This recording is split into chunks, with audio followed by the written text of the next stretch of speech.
Selamat datang di Universitas Islam Negeri Syekh Ali Hasan Ahmad At-Dari Padang Sidimpuan.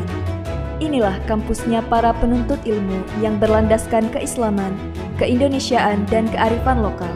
Lebih dikenal dengan sebutan Theo-Antropo-Ekosentris, Al-Ilahiyah, Al-Insaniyah, Al-Kauniyah, dengan moto cerdas berintegritas. Kampus ini berlokasi di Jalan Tengku Rijal Nurdin, Sihitang, sekitar 4,5 km dari pusat kota Padang Sidimpuan, Sumatera Utara.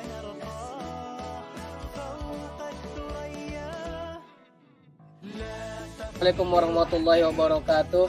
Saya Ahmad Ifail Lubis SPDI, mahasiswa PPG Unsyahada Padang Sidimpuan, batch 1 tahun 2024.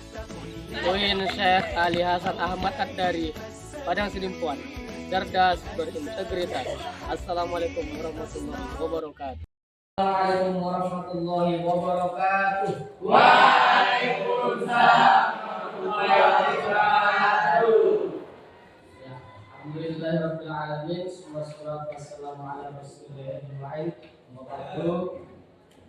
Dalam saya mengucapkan apa kabarnya semuanya hari ini? Baik, alhamdulillah. Sekarang silakan dulu kelasnya pimpin doa. Baiklah. Sebelum kita memulai pelajaran, marilah kita berdoa terlebih dahulu. Doa dimulai. Pada segera aja. Bismillahirrahmanirrahim. Rabbana zidna ilma warzuqna fahma wa amalan shalihan. Hari ini absen dulu. Hadir semuanya, sekretaris. Atur hadir. Hadir semuanya. Ya. Alhamdulillah yang semuanya hadir. Analsa, sebelum kita mulai pembelajaran hari ini, coba sama-sama kita baca dulu Pancasila. Bisa ikuti sama-sama? Bisa, Ustaz. 1, 2, 3. Pancasila. 1. Ketuhanan yang Maha Esa. 2. Kemanusiaan yang adil dan beradab. 3. Persatuan Indonesia. 4. Kerakyatan yang dipilih oleh hikmat, kebijaksanaan, dan kemusyawaratan perwakilan. 5. Keadilan sosial bagi seluruh rakyat Indonesia. Baik, terima kasih untuk kita semua. Tepuk tangan dulu untuk semangat kali.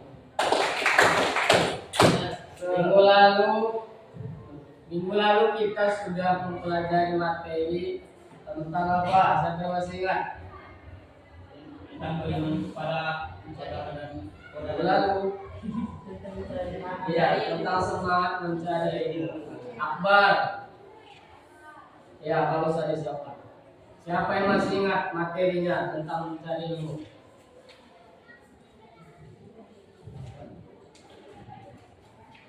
Perilaku orang yang semangat mencari ilmu. 1. Niat yang ikhlas. 2.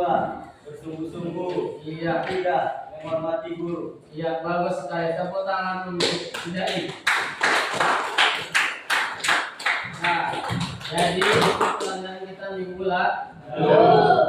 Untuk pelajaran kita hari ini, kita akan lanjutkan materinya tentang beriman kepada Allah dan kepada Allah. Tapi sebelum kita lanjutkan materinya, saya sampaikan dulu bahwa tujuan pembelajaran kita ini nanti agar kita paham, agar kita mengerti apa itu makna qada dan qadar, apa saja dalil terkait qada dan qadar. Yang ketiga, pembagian takdir, dan juga apa saja atau bagaimana contohnya. Yang terakhir nanti hikmah beriman kepada qada dan qadar. Inilah tujuan pembelajaran kita hari ini. Manfaatnya apa kita pelajari ini, Ustaz? Supaya kita menjadi manusia, menjadi hamba Allah yang ketika kita dalam hidup ini bisa kita jalani dengan penuh kesyukuran atas segala nikmat dan juga sabar atas segala apa yang terjadi kepada kita yang mungkin itu yang tidak kita ingin. Kenapa? Karena semuanya nanti sudah ditentukan oleh Allah sesuai dengan qada dan qadarnya Allah. Baik, anak Ustaz. Sebelum kita mulai, kita tepuk semangat dulu. Tepuk semangat. Semangat. Yes. Anak Ustaz, siap belajar hari ini? Siap. Sekarang kita akan menonton terlebih dahulu video tentang materi kita hari ini, qada dan qadar. Silakan disimak dan perhatikan. Nanti masing-masing buat apa yang kamu bisa simpulkan dari tayangan video ini. Siap? Secara bahasa berarti ketetapan, ketentuan, ukuran, takaran atau sifat. Qada secara istilah yakni ketetapan Allah yang tercatat di Lauhul Mahfuz sejak zaman azali. Ketetapan ini sesuai dengan kehendaknya dan berlaku untuk seluruh makhluk atau alam semesta. Adapun qadar atau takdir secara bahasa berarti ketetapan yang telah terjadi atau keputusan yang diwujudkan. Qadar atau takdir secara istilah adalah ketetapan atau keputusan Allah yang memiliki sifat maha kuasa atau qadir. Tadi kita sudah melihat tayangan video tentang materi kita hari ini. Ayo, siapa yang bisa menyampaikan apa tadi yang kalian dapat dari video tadi? Silakan. Zikri, silakan. Baca yang itu. Bodoh yang artinya adalah ketetapan Allah Subhanahu wa taala terhadap segala sesuatu dari kami tadi. Iya betul, tepuk tangan untuk Zikri. Mulai, apa yang kalian bisa ambil dari video tadi? Dalilnya, Iya, dalil tentang qada dan qadar. Surah apa? surah Al-A'raf ayat 11. Iya betul, tepuk tangan untuk kelompok 2. Iya, baik. Akan Ustaz jelaskan tambahan materi tentang qada dan qadar ini. Yaitu silakan lihat di PPT yang akan Ustaz sampaikan dulu. Pertama, apa itu qada dan qadar? Qada secara bahasa memiliki ketentuan, ketetapan, takaran atau ukuran.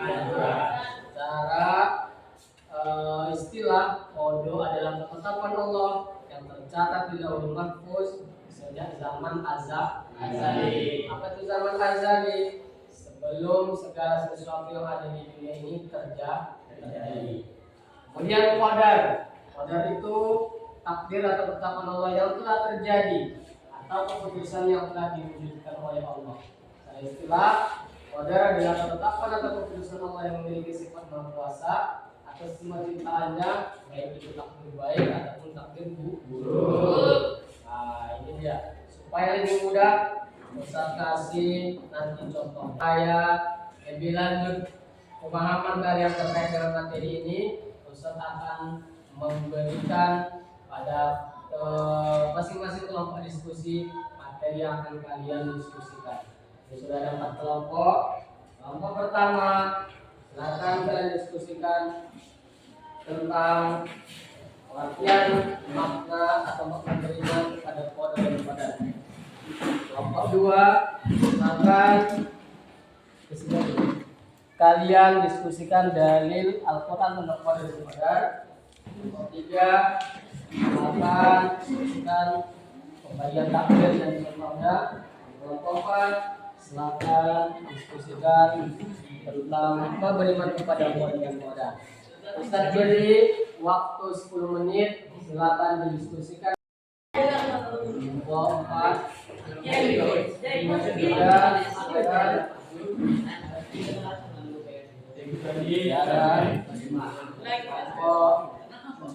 2 silakan dilanjutkan. Dan kelompok 1 silakan dilanjutkan. Ya. Silakan, saat ini kita akan presentasi dari kelompok masing-masing. Silakan pertama kelompok 1. Presentasikan apa yang kalian diskusikan tadi. Sisi kami dari pengertian atau makna beriman kepada koda dan koda adalah koda secara bahasa artinya adalah keputusan, ketetapan, perintah, kehendak, pemberitahuan, penciptaan, atau pengertian koda secara istilah adalah ketetapan Allah Subhanahu wa taala terhadap sesuatu sejak zaman azali. Sedangkan pengertian koda dari segi bahasa adalah ukuran, kepastian, kekuasaan, peraturan, kemampuan, kehendak, kedudukan. Secara definisi koda adalah perwujudan dari ketetapan Allah Subhanahu wa taala terhadap makhluknya sesuai dengan ukuran dan bentuk yang telah ditetapkan. Iya, terima kasih untuk kelompok 1. Tepuk tangan untuk kelompok 1. Kelompok 2. Dalil Al-Quran tentang koda dan koda. Quran surah Ar-Ra'd ayat 11. Inna Allah la yughayyiru ma biqaumin hatta yughayyiru ma bi anfusihim. Yang artinya sesungguhnya Allah tidak merubah keadaan sesuatu kaum sehingga mereka merubah keadaan yang ada pada diri mereka sendiri. Dari ayat di atas dapat dipahami bahwa sesuatu yang terjadi pada seseorang itu pasti ada penyebabnya. Misalnya rajin belajar akan menyebabkan pandai, rajin berolahraga akan menyebabkan tubuh sehat. Betul, ada lagi? Iya, tepuk tangan untuk kelompok 2.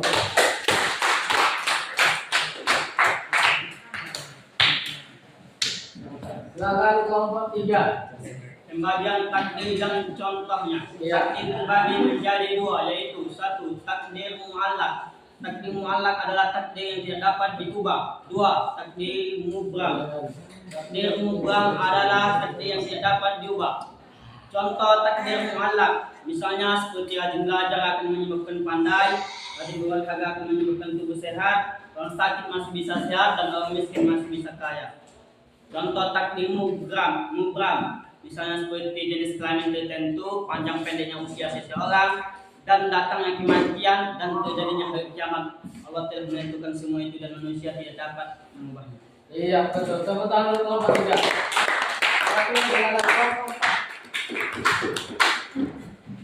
Beriman kepada koda dan koda, mendorong kemajuan dan kemakmuran, terhindar dari sifat sombong, melatih bersujud kepada siapapun, melatih kesabaran, terhindar dari sifat ragu dan penakut. Bukti beriman kepada koda dan koda, senantiasa berikhtiar yaitu dicermin dalam sikap. 1. Berusaha dan kerja keras dalam memaksimalkan potensi yang dimiliki manusia, diciptakan sebagai makhluk paling mulia, anugerah dari Allah Subhanahu wa taala. Senantiasa berdoa, syukur dan sabar. Ini akan saya berikan tes melihat kesimpulan dari materi kita hari ini. Ada gambar 1, ada gambar 2. Gambar 1, siapa yang bisa memberikan tanggapan? Iya. Kesimpulannya takdir mubram. Takdir mubram adalah takdir yang tidak dapat diubah. Iya, ini gambar apa ini? Gambar orang mati. Iya, ini gambar betul sekali. Tepuk tangan untuk Ridwan. Nomor 2. Iya, silakan Lena. Nomor 2, takdir mu'allaq adalah takdir yang tidak dapat diubah. Dapat diubah dengan usaha, tenaga, kerja keras dan doa. Itu kenapa dia itu? Mendapatkan harga. Piala itu dari kenapa dia bisa dapat piala? Karena berusaha, kerja keras, bertenaga dan berdoa. Iya, betul sekali. Tepuk tangan untuk Aisyah. Baik, sekarang kita Ustaz akan memberikan tugas dari soal yang sudah diberikan. Silakan kerjakan dari 1 sampai 10. Pilih jawaban yang benar. Ya, waktunya sudah habis. Silakan kumpulkan soal asesmennya masing-masing kelompok. Silakan.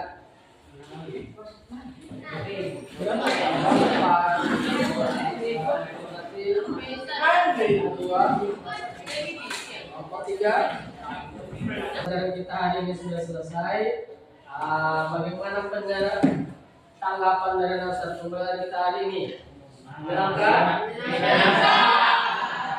Sama-sama kita tutup dengan Alhamdulillahirabbil alamin. Materi kita akan datang tentang haji dan umroh. Sekian yang dapat disampaikan. Assalamualaikum warahmatullahi wabarakatuh.